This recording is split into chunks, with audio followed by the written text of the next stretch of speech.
Hello students, welcome to Shubham lecturer channel. तो student, इस video में हम क्लास 12 केमिस्ट्री के चैप्टर 2 विलयन चैप्टर के दो मोस्ट इम्पॉर्टेंट टॉपिक देखेंगे, जो कि आपके बोर्ड एग्जाम के लिए काफ़ी ज़्यादा इम्पॉर्टेंट है। देखिए क्या है वो टॉपिक। सबसे पहले हम देखेंगे मोलरता, जिसे इंग्लिश में कहते हैं मोलैरिटी। दूसरा हम देखेंगे मोललता, जिसे हम इंग्लिश में कहते हैं मोलैलिटी। ठीक है, इसके हम डेफिनेशन और सूत्र को इस वीडियो में समझेंगे।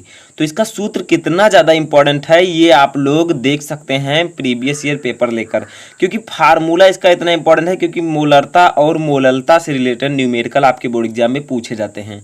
तो इस वीडियो में हम बारीकी से समझेंगे चित्र के साथ कि मोलरता क्या होता है, मोललता क्या होता है, इसकी परिभाषा और सूत्र, प्लस पीडीएफ भी आपको डिस्क्रिप्शन में मिल जाएगा। ठीक है, इसका पीडीएफ भी मैं डिस्क्रिप्शन में आपको प्रोवाइड करा दूंगा, तो आप लोग वहां से जाकर उसकी पीडीएफ को भी डाउनलोड कर लीजिएगा। तो चलिए वीडियो को शुरू करते हैं। तो सबसे पहले हम देखेंगे स्टूडेंट मोललता, मोलरता, ठीक है, जिसे हम इंग्लिश में कहते हैं मोलैरिटी। पहले इसको देखेंगे तब मोललता को देखेंगे। तो देखिए मोलरता क्या होती है, विलयन के प्रति लीटर में उपस्थित। अब विलयन क्या होता है, ठीक है, तो विलयन, विलेय और विलायक मैंने आपको एक वीडियो में बता रखा है, लिंक आपको मिल जाएगा डिस्क्रिप्शन में, जाकर जरूर देखिएगा, बहुत ही ज़्यादा इंपॉर्टेंट है। तो देखिए विलयन के प्रति लीटर में उपस्थित विलेय के मोलों की संख्या विलयन की मोलरता कहलाती है। ठीक है, अब मैंने आपको बताया है कि विलयन में दो चीज़ें होती हैं, एक होता है विलेय, ठीक है, और दूसरा होता है विलायक, सॉल्यूट एंड सॉल्वेंट। तो देखिए विलेय होता है, एक विलायक होता है। तो विलेय जो होता है ये कम मात्रा में उपस्थित होता है विलेय में, विलयन में। ठीक है, तो जब इन दोनों को हम लोग ऐड कर देते हैं तो हमारा बन जाता है विलयन सॉल्यूशन। ये मैंने आपको बताया है, अच्छे से बताया चित्र के साथ, तो आप लोग डिस्क्रिप्शन में जाकर देख लीजिएगा, मैं यहाँ पर बेसिक बता देता हूँ। तो विलेय प्लस विलायक मिलकर विलयन बनाते हैं। ठीक है, तो ये आपको समझ लेना है यहाँ पर। तो देखिए अगर विलयन के प्रति लीटर, 1 लीटर में उपस्थित विलेय के मोलों की संख्या, ठीक है, अब विलेय के मोलों की संख्या यानी कि विलेय के कितने मोल हैं अभी मैं आपको निकालना बताऊंगा। जैसे देखिए हम यहाँ पर एक उदाहरण ले लेते हैं, जैसे हो गया आपका चीनी प्लस पानी। तो यहाँ पर बताइए कौन सा विलेय है और कौन सा विलायक है, ये दोनों मिलकर क्या बनाएंगे, शरबत बनाएंगे। ठीक है, तो देखिए अब यहाँ पर अगर समझा जाए तो बहुत ही सिंपल है, चीनी आपका क्या है, विलेय है, क्योंकि ये विलयन में कम मात्रा में उपस्थित है। ठीक है, और प्लस पानी क्या है, विलायक है, और ये दोनों मिलाकर क्या बना है, शरबत, यानी कि विलयन बना लिए। ठीक है, विलयन।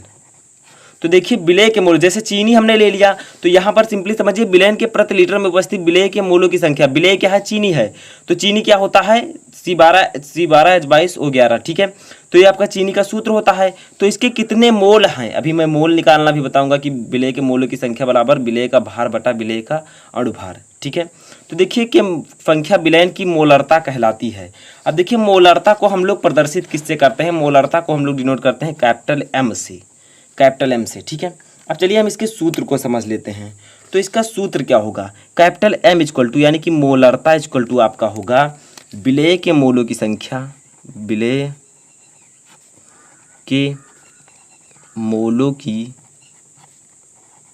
संख्या, ठीक है, और अपान विलयन का आयतन, अपान विलयन का आयतन, वो भी लीटर में, लीटर में, विलयन का आयतन लीटर में। ठीक है, ये फार्मूला आप लोग जरूर से जरूर इसको समझ लीजिएगा बहुत अच्छे से, अभी मैं इसका दूसरा रूप भी बताऊंगा। ठीक है, अब सिंपली अगर समझा जाए तो मोलरता क्या है, विलयन के प्रति लीटर में उपस्थित विलेय के मोलों की संख्या विलयन की मोलरता कहलाती है। देखिए विलयन के प्रति लीटर में उपस्थित विलेय के मोलों की संख्या विलयन की मोलरता कहलाती है। ठीक है, इसको अगर न्यूमेरिकली देखा जाए तो एक फार्मूला आप और लगा सकते हैं, तो वो फार्मूला मैं बता देता हूँ। तो सबसे पहले मैंने आपको बताया कि विलेय के मोलों की संख्या बराबर क्या होता है। देखिए इसका फार्मूला ये है, विलेय के मोलों की संख्या बराबर विलेय का भार बटा विलेय का अणुभार। अगर विलायक के मोलों की संख्या कही जाए तो विलायक का भार बटा विलायक का अणुभार। ठीक है, तो विलेय के मोलों की संख्या बराबर विलेय का भार बटा विलेय का अणुभार। तो चलिए इसी से हम दूसरा सूत्र निकालते हैं। तो दूसरा सूत्र कैसे निकलेगा, तो देखिए विलेय के मोलों की संख्या क्या होता है, विलेय का भार, विलेय का भार बटा विलेय का अणुभार। ठीक है, अब देखिए यहाँ पर इसको फार्मूला एक और निकाल लेते हैं हम यहाँ पर। तो इक्वल टू आपका अब अभी यहाँ पर अपान क्या है, देखिए हमने यहाँ पर क्या लिखा है, विलय के मोलों की संख्या बराबर लिखी है ऊपर, ठीक है। अभी आपका नीचे विलयन का आयतन लीटर में, तो विलयन का आयतन, ठीक है, और लीटर में हो गया, बहुत ही सिंपल है। अब आगे देखिए क्या होगा आपका, तो विलयन का आयतन लीटर में अपान यहाँ पर हम एक मान सकते हैं, ठीक है। तो जब हम इसे सॉल्व करेंगे तो हमारे मोलरता का एक और सूत्र निकल कर आएगा। मोलरता का सूत्र आएगा विलय का भार, विलय का भार, ठीक है। जैसे देखिए यहाँ पर अगर हम एक मान लें इसके नीचे, तो विलय का भार जो एक से गुणा होगा और दूसरे का इस तीसरे से गुणा होगा, तो विलय का भार बटा विलय का अणुभार, ठीक है, इंटू 1/, विलयन का आयतन, विलयन का आयतन, वो भी किसमें, लीटर में, ठीक है, लीटर में। तो देखिए ये एक फार्मूला आपका यहाँ पर और निकल कर आ जाता है कि विलय के मोलों की संख्या, ये जो मोलरता का एक और फार्मूला आएगा वो इस प्रकार से होगा, ठीक है। विलय का भार बटा विलय का अणुभार गुणे 1 बटा विलयन का आयतन लीटर में, ठीक है। क्योंकि यहाँ पर हमने इसकी वैल्यू रखी विलय के मोलों की संख्या की, ठीक है। तो इसकी जब हमने वैल्यू रखी तो ऊपर नीचे हमने गुणा किया, तो हमारा आया विलय का भार बटा विलय का अणुभार बराबर इंटू 1/, विलयन का आयतन लीटर में। अब यहाँ पर आप एक चीज़ और कर सकते हैं कि यहाँ पर 1000 कर सकते हैं अगर चाहें, और नीचे जो आयतन लीटर में है वो मिलीलीटर में हो जाएगा, ठीक है। तो बात वही होगी सिंपल सी। तो दो फार्मूला मैंने आपको बताया मोलरता का, एक है विलय के मोलों की संख्या पर विलयन का आयतन लीटर में। अगर विलय के मोलों की संख्या डायरेक्ट देता है तो आप लोग इस फार्मूले को लगा सकते हैं, या फिर इस फार्मूले को आप लगा सकते हैं, विलय का भार बटा विलय का अणुभार इंटू 1/, विलयन का आयतन लीटर में, ठीक है। ये तो था आपका मोलरता, ये टॉपिक आपका क्लियर हो चुका है। दूसरा देखेंगे मोललता क्या होता है, तो इसको भी देखते हैं और दोनों को कंपेयर करते हैं कि मोललता और मोलरता में क्या अंतर है, ठीक है। दोनों को कंपेयर करेंगे, बहुत ही सिंपल है, दोनों लगभग सेम है, बस थोड़ा सा डिफरेंट है। चलिए देखते हैं। तो देखिए लगभग वही डेफिनेशन, थोड़ा सा अंतर है केवल। देखिए क्या है, तो देखिए मोललता क्या होता है, मोलैलिटी, ठीक है। तो देखिए किसी विलायक के, वहाँ पर विलयन था, किसी विलायक के 1 किलोग्राम यानी कि 1000 ग्राम में उपस्थित विलय के मोलों की संख्या विलयन की मोललता कहलाती है।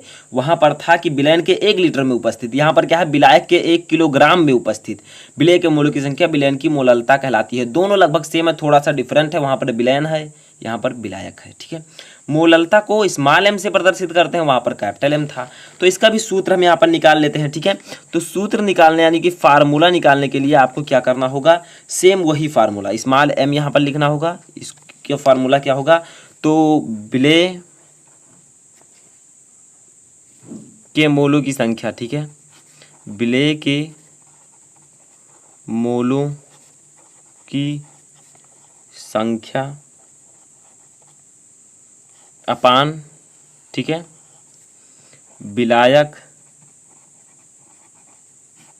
का भार ग्राम में, ग्राम में। तो जब हम नीचे ग्राम में लेंगे, अगर किलोग्राम में लेते हैं तो कोई दिक्कत नहीं है, अगर ग्राम में लेंगे तो ऊपर क्या करेंगे, 1000 से हम मल्टीप्लाई कर देंगे।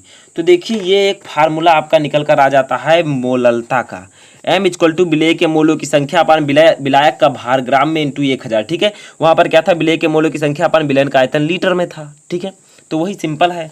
चलिए आगे बढ़ते हैं, एक फार्मूला हम इसका और निकालते हैं, जैसे मैंने वहाँ पर भी निकाला था ये फार्मूला, तो यहाँ पर भी हम उसे निकाल लेते हैं। तो क्या है देखिए, विलय के मोलों की संख्या का हम वैल्यू रख देंगे, तो क्या था, विलय का भार बटा विलय का अणुभार, विलय का भार अपान विलय का अणुभार, ठीक है। और अपान यहाँ पर हो जाएगा विलायक का भार, विलायक का भार ग्राम में, ठीक है, इंटू 1000। सिंपल है, वही मैं लिख दिया हूँ कि विलय के मोलों की संख्या की वैल्यू मैंने ऊपर लिख दी है। तो चलिए अब देखते हैं, यहाँ पर हम इसका बटा 1 कर सकते हैं, जैसे मैंने वहाँ पर किया था। तो देखिए सबसे ऊपर का जो होगा चौथे से गुणा होगा और दूसरे का तीसरे से। तो देखिए जब हम इसका गुणा करेंगे तो हमारा आ जाएगा विलय का भार, विलय का भार, ठीक है, अपान विलेय का अणुभार, विलेय का अणुभार इंटू ये आपका आ जाएगा विलायक का भार ग्राम में, ठीक है, जो नीचे मैंने लिखा है विलायक का भार ग्राम में, ठीक है, समझ में आ रहा है। तो देखिए मैंने क्या किया, सबसे ऊपर का चौथे से, दूसरे का तीसरे से, तो विलेय का भार बटा विलायक का अणुभार इंटू विलायक का भार ग्राम में, ठीक है। और यहाँ पर आपको क्या करना होगा, जो 1000 है उसको यहाँ पर ऐसे लिख देना होगा, ठीक है। तो देखिए एक फार्मूला यहाँ पर हमारा यम का और निकल कर आ जाता है, वो है ये विलेय का भार जो आपको लेना है इसको लेना है, ठीक है, विलेय का भार वो भी ग्राम में लेना है आपको, इंटू 1000 अपान विलेय का अणुभार इंटू विलायक का भार ग्राम में। तो ये आपका एक फार्मूला और निकल कर आ जाता है। फार्मूला कैसे निकालते हैं समझ में आ चुका होगा, क्योंकि यम है विलेय का भार, जो मैंने यहाँ पर वैल्यू रखी है विलेय के मोलों की संख्या के, वही आप रखकर इसको आसानी से निकाल सकते हैं, ठीक है। तो इस प्रकार से आप मोललता और मोलरता को आसानी से समझ सकते हैं। बहुत ही सिंपल था जो मैंने आपको बताया। अब ऐसे अगर आप वीडियो ले पाना चाहते हैं तो इस चैनल को सब्सक्राइब कर लें, और बहुत सारे टॉपिक मैंने क्लास 12 केमिस्ट्री के बना रखे हैं, तो आप लोग जाकर देख सकते हैं। तो आई होप कि आपको मोलरता एंड मोललता अच्छे से समझ में आ चुका होगा। PDF का लिंक का मैं डिस्क्रिप्शन में दे दूंगा, वहाँ से आप लोग जाकर डाउनलोड कर लीजिएगा। और अगर कोई भी टॉपिक पर आपको दिक्कत है तो आप कमेंट बॉक्स में बता सकते हैं, और इस पर अगर न्यूमेरिकल चाहिए तो आप न्यूमेरिकल भी बोल सकते हैं, मैं लगवा दूंगा। और इस वीडियो में फ़िलहाल इतना ही। Thank you.